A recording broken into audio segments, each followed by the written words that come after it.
Bem-vindos! O Notícias de Sorraia inicia hoje aqui uma nova rúbrica, grandes entrevistas aos protagonistas do Vale de Sorraia.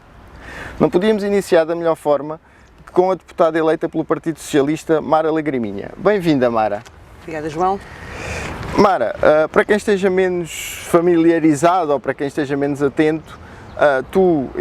nasceste na Fajarda, iniciaste a tua vida política, por assim dizer, no município de Cruz e nos últimos 2 anos estiveste na Assembleia da República. Conta-nos um pouco como é que tem sido o teu percurso. Bem, antes de mais, quero agradecer ao Notícias do Sorraia, na tua pessoa, João, pelo convite e também parabenizar o Notícias do Sorraia por esta nova rúbrica, sem dúvida nenhuma, que é um projeto e uma mais-valia, não só aqui para o Concelho de Cruz, mas também para todos os concelhos, sobretudo de Alzira e do Tejo, e saudar também por essa resiliência, que bem sabemos que hoje em dia é muito complicado conseguir fazer jornalismo e comunicação social regional e, portanto, na minha pessoa também queria deixar-te aqui essa nota e as pessoas também que nos acompanham. Em relação àquilo que tem sido também o meu percurso, eu tenho uma ligação desde sempre ao Partido Socialista de Cruz. A primeira vez que fui eleita foi em 2005 para a Assembleia Municipal de Coruche. Sucessivamente, nos mandatos seguintes, continuei a ser eleita para esse órgão. Eu costumo dizer que, por mais cargos que já tenha atingido públicos na minha vida política, a Assembleia Municipal é sempre um cargo que eu guardo com muito carinho, porque efetivamente é aquele que mais perto está das populações, em que é possível fiscalizar também o que se passa na Câmara Municipal, que inclui os representantes das Assembleias de Freguesia, mas para também partilhar um pouco com quem nos está a ouvir, eu continuo a viver e a residir no Concelho de Cruz, sou natural da Freguesia da Fajarda. O facto de estar nos últimos 2 anos em Lisboa não alterou isso, pelo contrário, acho que reforçou ainda mais aquilo que são as minhas ligações ao mundo rural e em particular ao Concelho de Cruz. Tive a oportunidade de trabalhar também com os 2 últimos presidentes de Câmara eleitos pelo Partido Socialista, iniciando com o Dionísio Mendes, com quem efetivamente muito aprendi daquilo que é a gestão autárquica. Continuei a trabalhar com o Francisco Oliveira e nos últimos 2 anos efetivamente fiz essa transição para a Assembleia da República, na altura em substituição, porque o Partido Socialista elegeu 4 deputados, 2 das pessoas que foram eleitas subiram para o Governo e, portanto, eu acabei por assumir funções nos últimos 2 anos, dizendo que, naturalmente, há muitos anos, há mais de 10 anos, que Coruche não tinha um representante na Assembleia da República e acabei por ser, como continua a ser agora, aquela que é, de facto, de mais a sul do Tejo. Nos últimos 2 anos a tua vida deu uma grande volta e dividiu-se entre Lisboa e Cruz. Como é que foi essa transformação ao fim e ao cabo no cotidiano e o que foi contar-nos um pouco o que foi a chegada à Assembleia, a adaptação e sobretudo também até a adaptação à pandemia e a todas as restrições que foram impostas? Obrigada por essa questão. Uma transição para a Assembleia da República, em primeiro lugar, é sempre uma responsabilidade. Um deputado é alguém que representa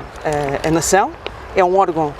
por si, um representante de um órgão de soberania e, portanto, deve ter a preocupação de representar todos os portugueses, em particular aqueles do círculo eleitoral pelo qual é eleito. E, portanto, no meu caso, pelo círculo eleitoral de Santarém. E depois, naturalmente, também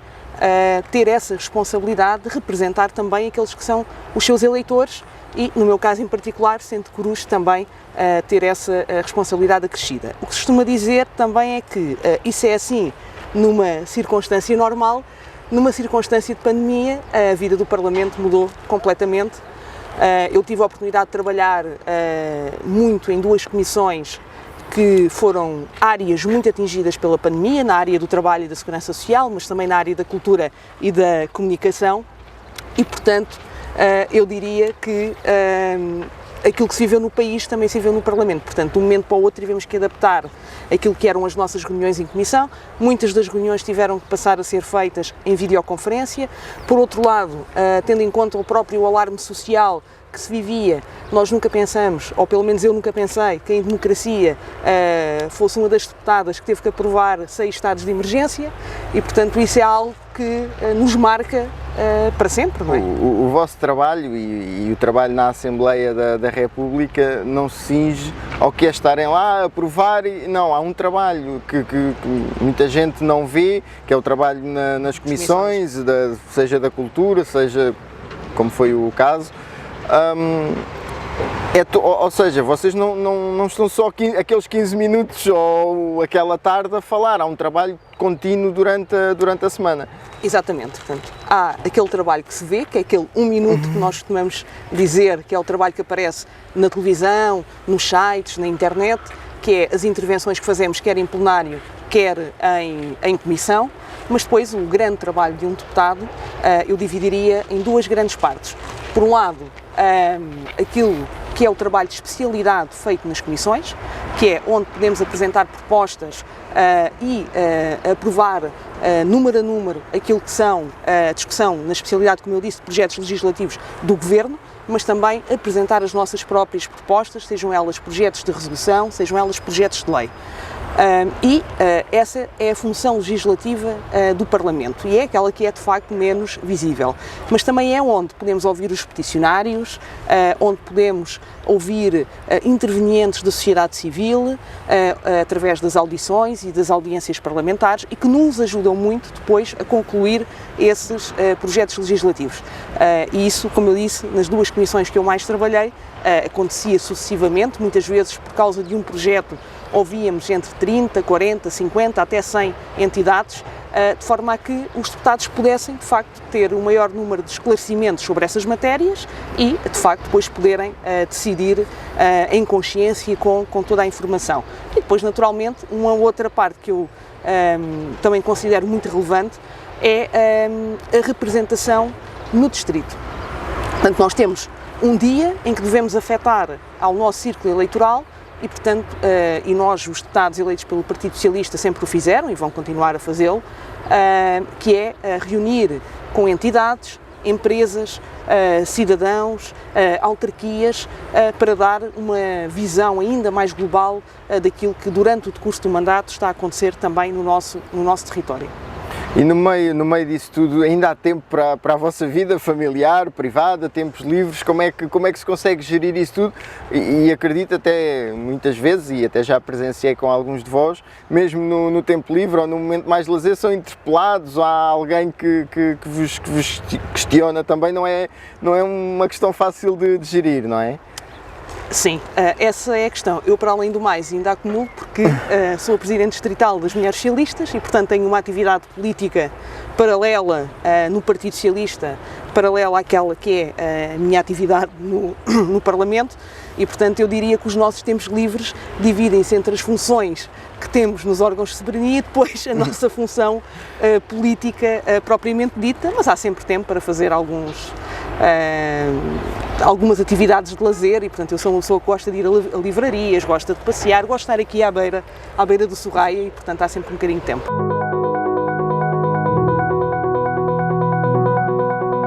Mara, falando agora um pouco daquilo que foi o resultado eleitoral,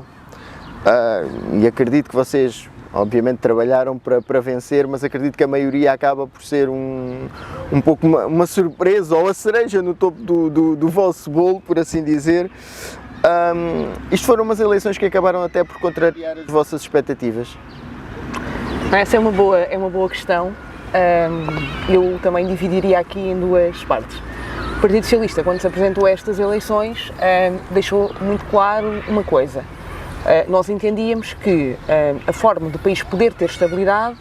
era reforçando a votação no Partido Socialista. O secretário-geral do Partido Socialista, agora reconduzido primeiro-ministro, disse uma de 2 coisas também, que isso poderia ser feito através de uma maioria reforçada ou, caso assim não fosse, caso não fosse esse o entendimento dos portugueses, na noite eleitoral, então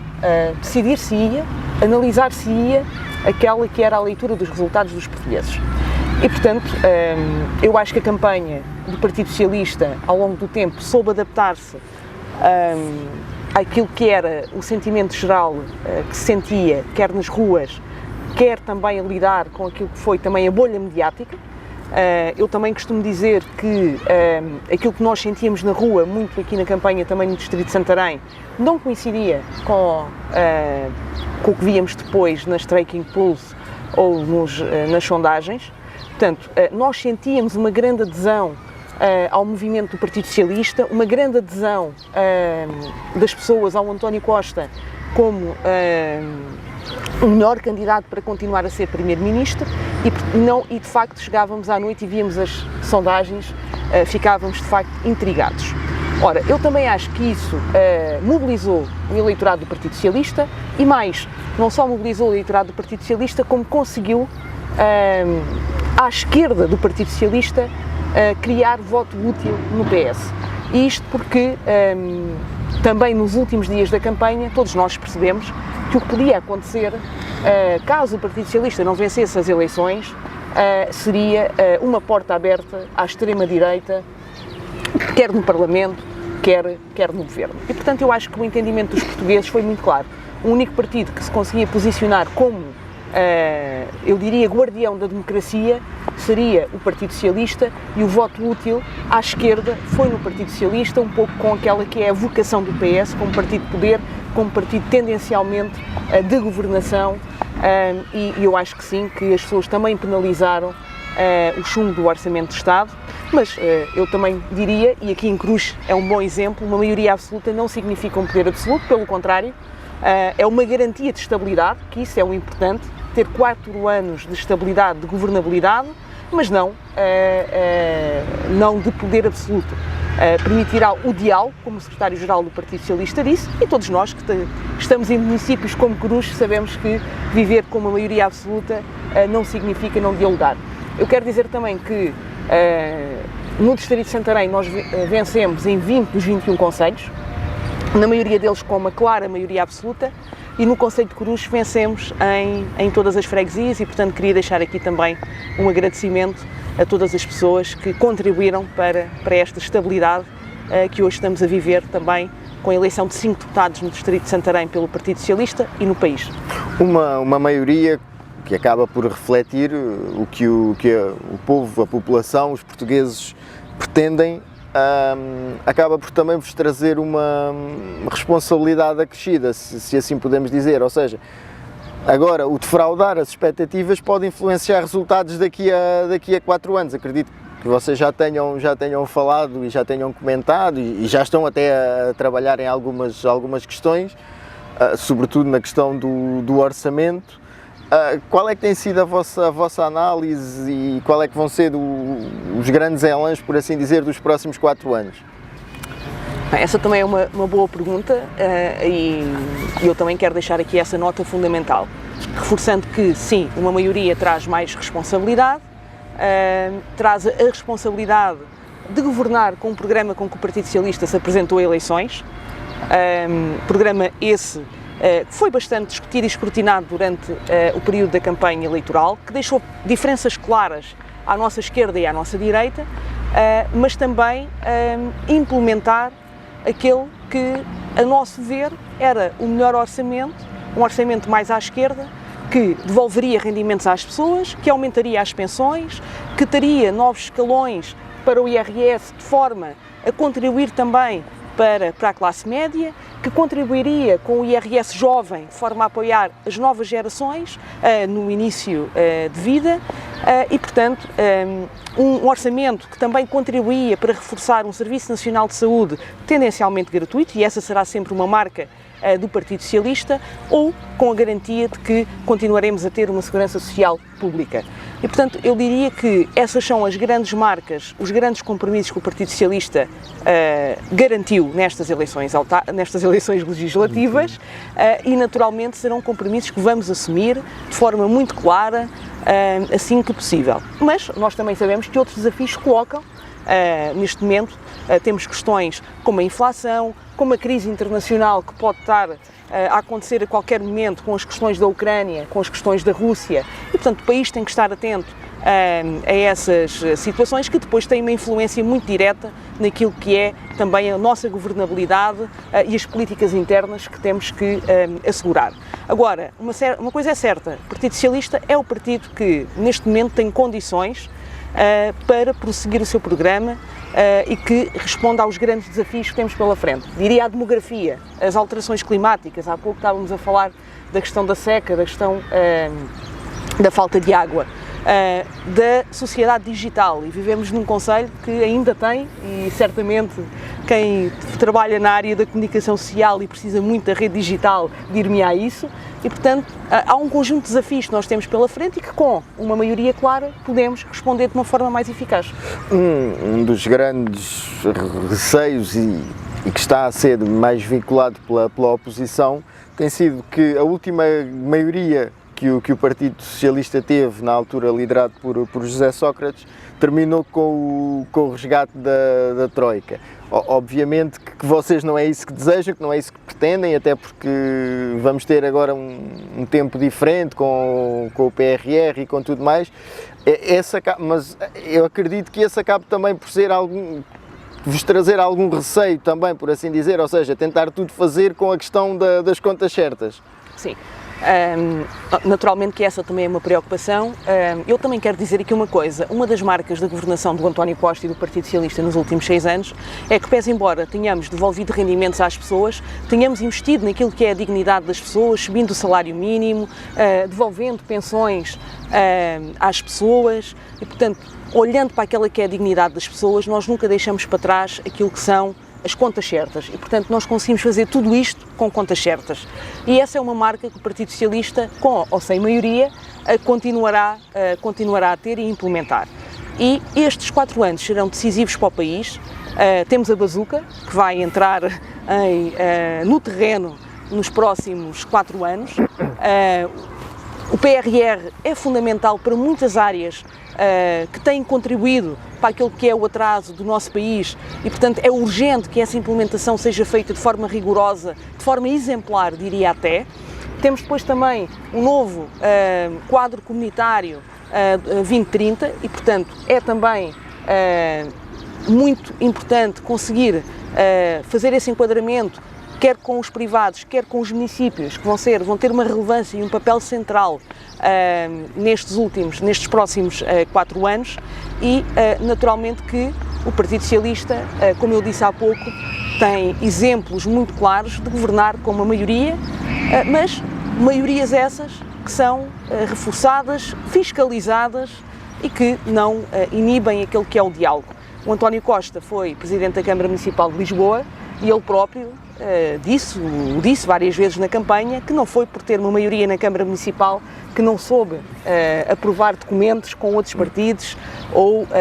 e até deu esse exemplo em vários debates, quer à esquerda, quer à direita, não foi por isso que não conseguiu fazer acordos de regime. Portanto, o Primeiro-Ministro é um homem que é conhecido até dizem, menos pelas campanhas eleitorais que faz e mais pela negociação que consegue fazer. Portanto, eu tenho a certeza, se há alguém que podia ter uma maioria absoluta e mudar o entendimento dos portugueses sobre maiorias absolutas, é o António Costa. No pós-pandemia e depois de toda a tua explicação, poderemos falar em alguns tempos de prosperidade, ou seja, tempos em que vai valer a pena investir, em que as pessoas podem confiar que vão ter a sua vida, ou pelo menos, se não ainda no primeiro ano, acredito que não seja fácil, ao nível do antes da pandemia, mas dentro de pouco tempo recuperar os seus rendimentos ou até melhorá-los? Eu acho que esse é o grande desafio que nós vamos ter daqui para a frente. Se nos primeiros 6 anos nós conseguimos virar a página da austeridade, eu diria que nestes próximos 4 anos nós vamos ter que virar a página da pandemia. Há algo muito importante para a vida das pessoas que é a esperança. E a esperança é, a maior parte das vezes, a capacidade de seguir em frente, de não ter medo, de poder atingir aqueles que são os nossos objetivos e já agora também os nossos sonhos. Sermos felizes. É um chavão mas isso é aquilo que realmente aumenta o nosso potencial, é a capacidade de seguirmos em frente e podermos ser felizes. E eu acho que é nesse aspecto que a política também tem que contribuir, as políticas públicas têm que contribuir. Eu diria que os próximos 4 anos, até para aquilo que falamos anteriormente, quer pelo dinheiro que existe do PRR, o Plano de Recuperação e Resiliência, quer pelos fundos comunitários que estarão ao dispor das pessoas, quer por uma nova dinâmica também da economia com a retoma. Eu diria que, apesar, e aqui quero também deixar esse reforço, apesar de alguns sinais exteriores e externos que possam condicionar a nossa atividade, porque sabemos que, e há pouco falamos da crise da última maioria absoluta, que não pode ignorar também ter existido uma crise internacional em 2008 e, portanto, que teve efeitos drásticos também na vida das pessoas e, portanto, nós não vivemos isolados, vivemos numa Europa, vivemos no mundo e, portanto, nós temos de ter sempre em atenção aquilo que se passa na política externa, na política internacional. Mas eu diria que as pessoas podem ter confiança que aquilo que queremos para o país é, de facto, mais crescimento, que as pessoas possam atingir aquilo que é o seu potencial e para isso, como é que isso faz? Só é possível aumentar o crescimento económico também melhorando as qualificações das pessoas. Nós ouvimos muito durante este período de campanha eleitoral, quer das empresas, quer do Instituto de Emprego e Formação Profissional, que um dos nossos maiores déficits realmente é a mão de obra. E, portanto, mais qualificações, melhorar a política demográfica, que naturalmente terá de atrair mais pessoas para o nosso país e para o nosso, já agora também, para o nosso território, e portanto eu acredito muito que com o programa com que nos apresentamos, que de facto investe nas pessoas, investe nas qualificações, investe no potencial de cada um de nós, sem esquecer as empresas, as pequenas e médias empresas, que teremos de facto um futuro mais próspero e com muito mais confiança.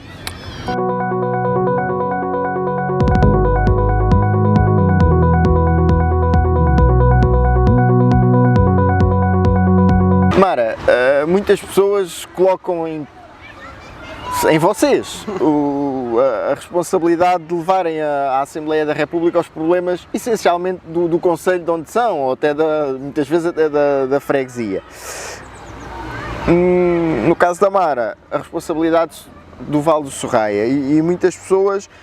e até utilizam as redes sociais e tudo mais para fazer pedidos. Não se esqueça da travessia do Val do Sorraia, da internet, a questão da internet e tudo mais. É fácil fazer chegar ao Governo as necessidades do território? Essa pergunta é muito pertinente também, João. Então, eu começava por dizer, obviamente que quando temos a responsabilidade de sermos eleitos e, portanto, representantes da população num órgão de soberania, nós temos de estar disponíveis, primeiro, para ouvir, aceitar as recomendações, as sugestões, todas elas. Muitas vezes também costuma-se dizer também ter as costas largas para aceitar as críticas, os comentários menos positivos. Aliás, hoje com as redes sociais, então, isso temos mesmo que ter essa capacidade, essa resiliência, até porque muitas vezes pessoas fazem comentários e juízos de valor sobre nós sem nos conhecerem de lado nenhum, sem conhecerem de facto a nossa vida. Mas olhando para aquilo que é, não eu, Mara, mas eu, enquanto deputada eleita pelo Partido Socialista, que representa efetivamente o Distrito de Santarém, mas também não deixa de representar o resto do país e, portanto, as pessoas primeiro têm que ter essa ideia e essa noção. O deputado é alguém que representa a nação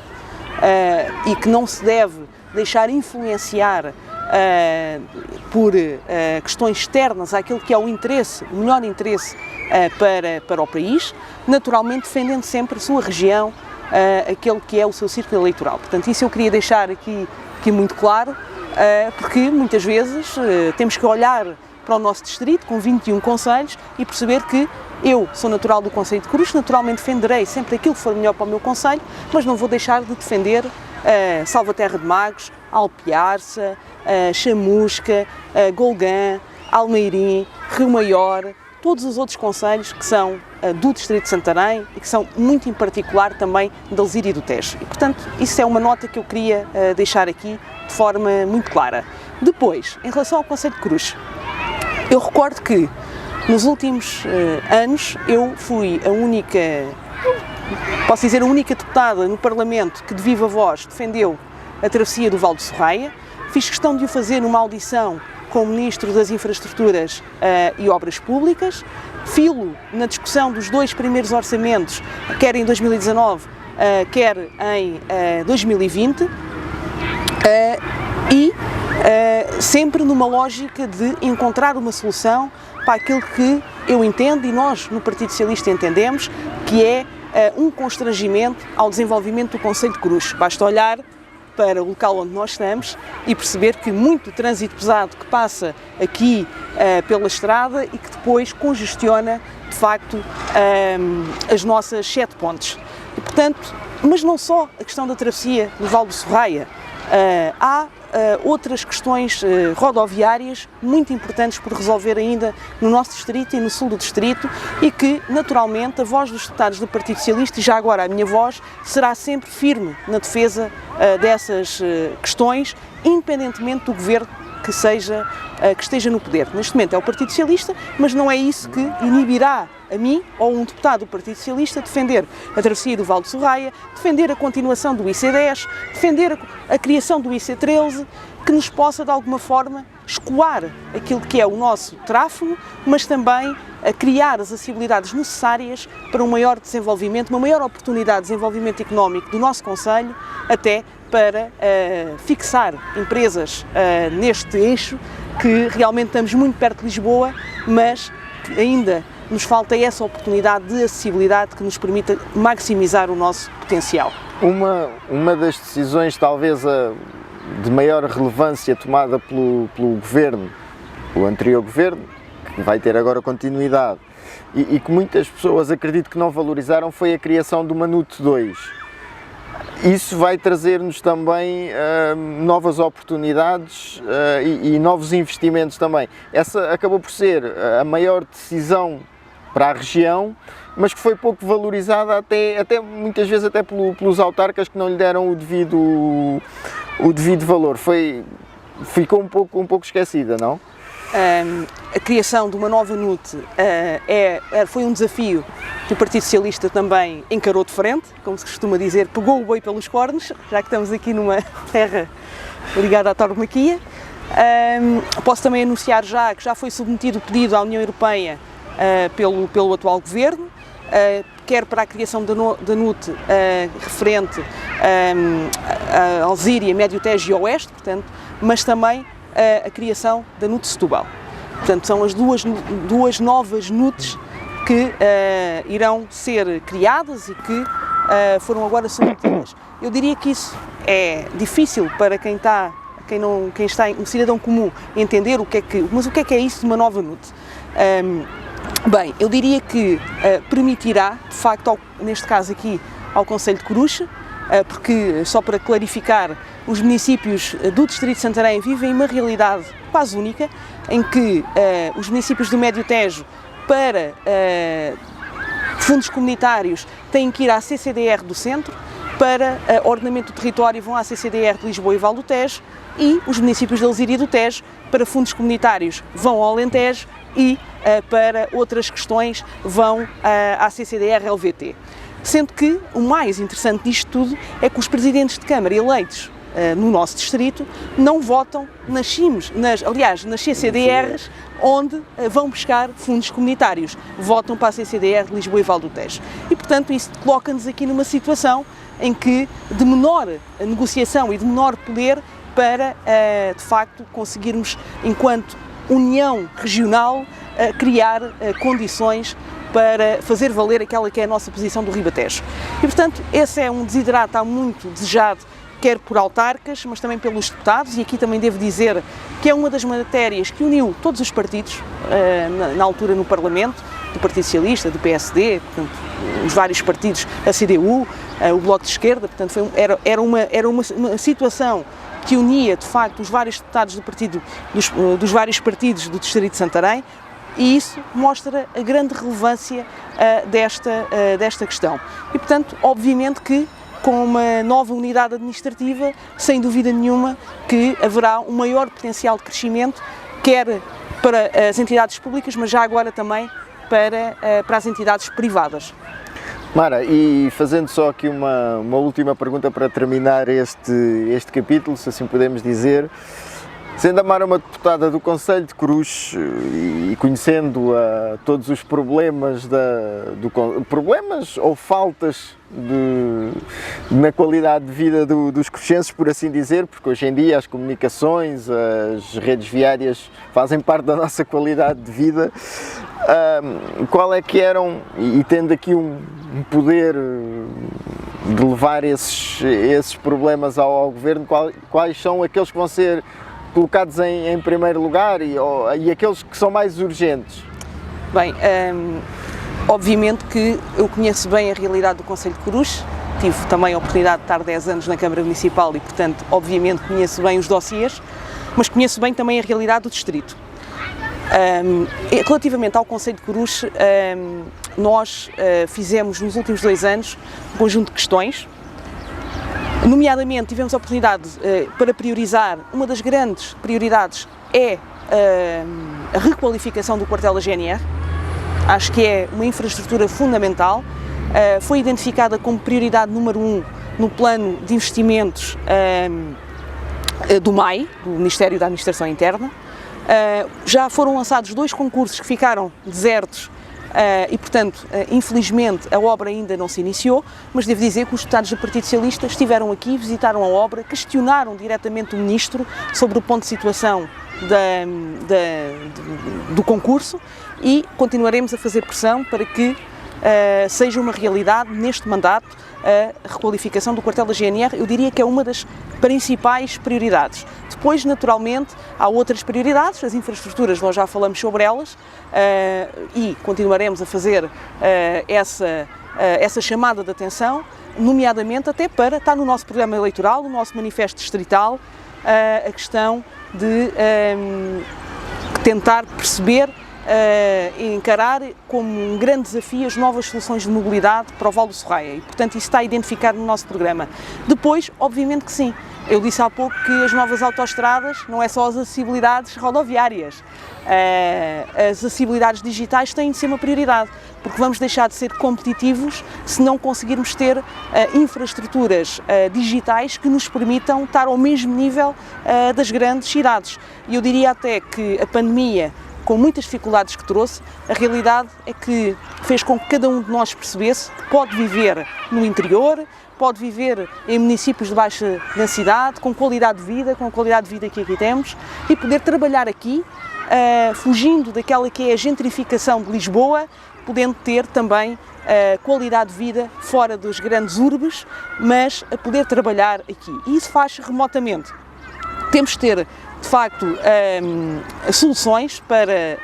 aqueles que são os trabalhadores remotos, o nomadismo digital, que hoje também está muito em voga, mas não podemos esquecer depois também que as empresas, aquelas que ainda precisam das infraestruturas físicas e que de facto criam mais postos de trabalho, também precisam ter essa fibra, precisam ter essa infraestrutura digital para poderem ser competitivas. Portanto, obviamente que estaremos também em cima dessas matérias. Depois eu acredito que outro dos grandes desafios, nomeadamente para o nosso território, é a habitação. É impossível ser competitivo sem ter habitação de qualidade e habitação a custos competitivos. E por isso o Governo lançou um programa que é o Primeiro Direito, que irá ser reforçado nesta legislatura e ao qual os municípios podem também aderir, que visa exatamente isso, a criar mais habitação a custos controlados, de forma a que os jovens, sobretudo os jovens, possam ter ali um primeiro impulso para a sua vida ativa. E obviamente que, tendo boas acessibilidades, tendo transportes, e já lá vou aos transportes, tendo habitação, tendo acessibilidades rodoviárias e digitais, é preciso a questão do emprego, que só se consegue também com estes veículos que permitam realmente aumentar esse crescimento. E depois as acessibilidades não é só estradas, é preciso ter transportes públicos de qualidade. E eu nisso gosto sempre de dizer que gosto de dar o exemplo, porque eu defendo muito a mobilidade sustentável. Aliás, sou uma das grandes utilizadoras de transportes públicos, quem me conhece sabe, faço questão de o fazer, até porque eu tenho uma noção muito concreta e posso tê-la no terreno. Tenho uma noção muito concreta daquilo que faz falta. E faz falta um transporte público de qualidade do nosso concelho, mas também dos outros concelhos da Lesíria, para Lisboa, até para podermos também maximizar aquilo que nós conseguimos fazer nestes últimos 2 anos, que foi criar um programa que é o PART, o chamado Passo Social, que permite às pessoas poderem usar o transporte público quase com 50% de desconto daquilo que acontecia anteriormente com o preço dos passos. E, portanto, eu acredito muito que com essa filosofia de maior sustentabilidade, sem esquecer a parte do crescimento e do desenvolvimento económico, nós podemos ser, de facto, mais competitivos e fazer com que também se atraia a população para o nosso território. Porque não é só, infelizmente, um flagelo do município de Cruz, é um flagelo de praticamente todos os municípios que estão fora do eixo de Lisboa. Praticamente só Benavente e o entroncamento é que não perderam a população, muito graças às acessibilidades que têm e no entroncamento muito em particular graças à grande aposta no transporte ferroviário que realmente permite que as pessoas possam viver no entroncamento, por exemplo, e poder trabalhar em Lisboa e ter, por exemplo, um passe já agora através da ferrovia em que com menos de 40 euros fazem essa viagem.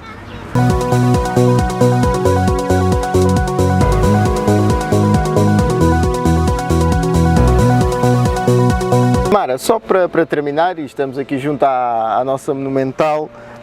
nesta campanha e o Partido Socialista acabou por ser atacado por 2 setores ligados ao denominado mundo rural, a tauromaquia e a agricultura. E de acordo com as associações, o PS é contra o mundo rural. Sendo a Mara aqui de um concelho rural e onde a agricultura e a tauromaquia são 2 realidades, como é que interpretam essas acusações, por assim dizer? Interpreto assim mesmo, não passam meras acusações, sem qualquer sustentação. Aliás, os deputados do Partido Socialista, eleitos pelo Distrito de Santarém, ao longo do tempo e da sua história, nomeadamente nos últimos anos, têm sido sempre grandes defensores daquilo que é o mundo rural, e o mundo rural é, sobretudo, o território, não é? Portanto, é defender a agricultura, é defender os nossos recursos endógenos, é valorizar a nossa posição geográfica e, naturalmente, também valorizar aquelas que são as atividades económicas potenciadas por esse mundo rural e por territórios como o nosso, em que estamos aqui agora, o Concelho de Cruz. Naturalmente que o Partido Socialista é um partido, o grande partido do poder local. Isto para vos dizer que nunca poderíamos ser um partido que estivesse contra aquelas que são a defesa económica e social desses territórios, dos quais a maior parte deles até são liderados pelo Partido Socialista. A maior parte dos concelhos que integram esse conceito são câmaras lideradas pelo Partido Socialista e, portanto, nós encaramos isso até com alguma graça, porque só pode ter sido uma piada dizer-se que o Partido Socialista não defende o mundo rural ou que não defende as tradições associadas ao mundo rural. Eu dou o meu exemplo pessoal. Eu não sou aficionada, isso é público e sabido, não sou aficionada, porém, eu entendo o meu mandato como alguém que representa o território e representa as pessoas desse território. Valorizando o território, eu defendo a liberdade e a liberdade de quem quer ou não quer assistir a corridas de touros, olhando para a questão da tauromaquia. E, portanto, nunca um voto meu ou do Partido Socialista iria pôr em causa aquela que é a liberdade de escolha de cada um. Por outro lado, também dizer-vos que há questões em que a ordem jurídica vai se adaptando consoante a mutação da sociedade. E matérias como estas nunca podem vencer-se por decreto. concreto. E, portanto, o Partido Socialista continua a ser um partido transversal a toda a sociedade, um partido que naturalmente defende o bem-estar animal, mas que não nega a sua vertente ligada às atividades que são também características e que contribuem para a economia desses territórios, e portanto eu só levo isso como uma grande brincadeira. Aliás, uma dessas associações depois veio a dizer e a salientar que o grupo parlamentar do Partido Socialista sempre defendeu o seu território e as suas pessoas quando foi chamado, quando foi convocado a fazê-lo, nomeando inclusive um conjunto de deputados, dos quais eu própria fui referenciada e os deputados do Partido Socialista do Distrito de Santarém também foram referenciados. Mais quer dizer que no programa eleitoral do PS em lado nenhum está qualquer tipo de referência a qualquer uma dessas questões e, portanto, não teve qualquer sentido. Mara, agradecer à Mara a presença nesta primeira grande entrevista, agradecer também ao Jaime da Coruja Produções que está connosco e continuem a seguir-nos e a ter as notícias de Sorraia em noticiasdesorraia.pt.